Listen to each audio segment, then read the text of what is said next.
क्या करूं, मैं इतनी सुंदर हूं तो। श्रीवास्तव मौसी का जब बेटा हुआ था, उन्होंने तभी ठान लिया था कि अपने बेटे के लिए सबसे सुंदर लड़की का हाथ मांग कर लाएंगी।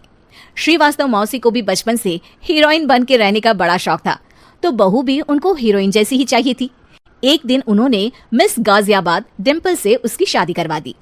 यहाँ बस एक ही दिक्कत थी, डिम्पल को फेस मास्क बनाना तो आता था, पर आटा गूंथना नहीं आता था। बातें तो पक्की पक्की करती थी, पर रोटियां कच्ची पक्की बनाती थी। कमला बहन, मानना पड़ेगा, आप शहर की सबसे सुंदर लड़की को ब्याह कर ले आई है अपने बेटे के लिए। अब इसमें हमने तो कुछ नहीं किया भाई साहब, सब ऊपर वाले की कृपा है। जी जी, तो क्या क्या कर लेती है आपकी बहू? सब कुछ। जाओ बेटा डिम्पल, शर्मा जी के लिए थोड़ा नाश्ता पानी बना लाओ। डिम्पल नजदीक जाकर श्रीवास्तव मौसी के कान में फुसफुसाती है।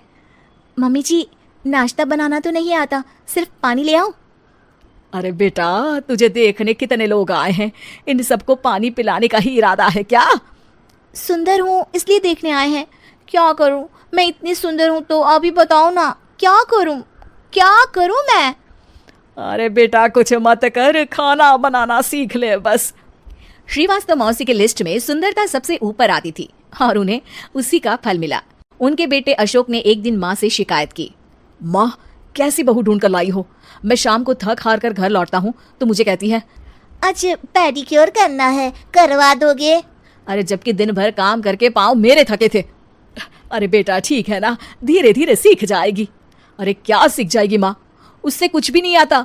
हफ्ते भर का शेड्यूल बना लिया है उसने, पेडिक्योर, हेड मसाज, मुल्तानी मिट्टी का ये वो, अरे पता नहीं क्या क्या। अरे मुझे तो नाम भी नहीं आते। देख बेटा, खाना बनाना, सब्जी काटना, ये सब सीखा जा सकता है, पर सुंदरता नहीं सीखी जा सकती। इतनी सुंदर बहू मिली है, फिर भी तू खुश नहीं है, कैसा बेटा है तू? श्रीवास्तव मौसी का मानना था कि समय रहते बहू सब सीख जाएगी, पर मिस गाजियाबाद से शादी कराने के बाद घर का जो नाम हुआ है वो जरूरी है। अरे सबकी बहू खाना बना लेती है, हमारे घर में तो काम वाली दीदी भी है, पर हमारे घर में जितनी सुंदर बहू है ना, उतनी किसी के घर में नहीं। ऐसा श्रीवास्तव मौसी सबको कहती रहती।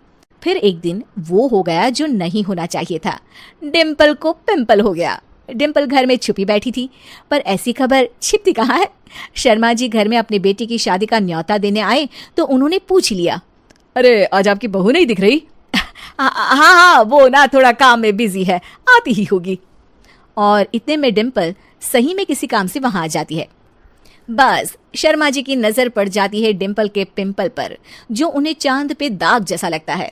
पूरे शहर में बात फैल जाती है कि डिम्पल को पिंपल हो गया है। ये दिक्कत काफी गंभीर थी और श्रीवास्तव मौसी को पता था कि अगर ऐसा चलता रहा तो उन्होंने जो हासिल किया था सब मिट्टी में मिल जाएगा। उन्होंने फट से डिम्पल को अपने कमरे में बुलाया। अरे बेटा, शर्मा जी के बेटे की शादी 1 हफ्ते में ही है, हमें उससे पहले ही तुझे वापस सुंदर बनाना पड़ेगा। तू बता, तुझे मेकअप के लिए क्या क्या चाहिए? डिम्पल की दी गई लिस्ट का सामान श्रीवास्तव मौसी शाम को ही ले आती है और उसके बाद शुरू होता है डिम्पल का मेकओवर। 1 हफ्ते में सारे क्रीम्स पाउडर टेस्ट हो चुके हैं और डिम्पल और श्रीवास्तव मौसी रेडी हो जाते हैं शर्मा जी के बेटे की शादी के लिए।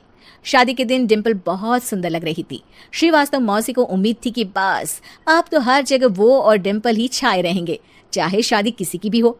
पर जब वो शादी में पहुंचते हैं तो उन्हें बाहर शर्मा जी लोगों का स्वागत करते मिलते हैं। अरे कमला जी, सही समय पर आई है, आप ही का इंतजार था। हमने भी हमारे बेटे के लिए मिस अहमदाबाद ढूंढी है। डिम्पल और श्रीवास्तव मौसी दोनों के मुंह खुले के खुले रह जाते हैं शर्मा जी की बहू को देखकर। वो तो डिम्पल से भी ज्यादा सुंदर थी। क्यों, हमने भी अच्छी बहू ढूंढी है ना? हाँ शर्मा जी, बाकी आजकल के जमाने में सुंदरता से क्या होता है भाई। देखो, बूढ़े तो सब होते हैं, मैं तो मानती हूँ कि बस रोटियां गोल बना दे, इससे ज्यादा क्या चाहिए। सुंदरता का क्या है, ढल जाती है, पर गुण वो हमेशा रहते हैं। अरे बाबा, इतना बड़ा ज्ञान आपको कोई गुरु भी नहीं देता जितना बड़ा ज्ञान आपको एक छोटे से पिंपल से मिल गया। अगले दिन जब अशोक डिम्पल से बात कर रहा होता है, कल शादी में मिस अहमदाबाद के बाद सब मिस गाजियाबाद यानी तुमको ही देख रहे थे। क्या करूं, मैं इतनी सुंदर हूं तो आप ही बताओ, क्या करूं? क्या करूं मैं तो कहती हूँ कि घर का कोई काम कर या फिर बाहर अपने लिए कोई काम ढूंढ ले। है? क्या कहा माँ जी? हाँ जी, सुंदरता का क्या है? कल तूने मिस अहमदाबाद से मात खाई, आगे कोई मिस हैदराबाद आ जाएगी या मिस फैजादाबाद आ जाएगी, इसलिए काम पर ध्यान दो। हाँ। और कुछ महीनों बाद, अरे बहू, काम करने के बाद तू सुंदर नहीं, अति सुंदर हो गई है।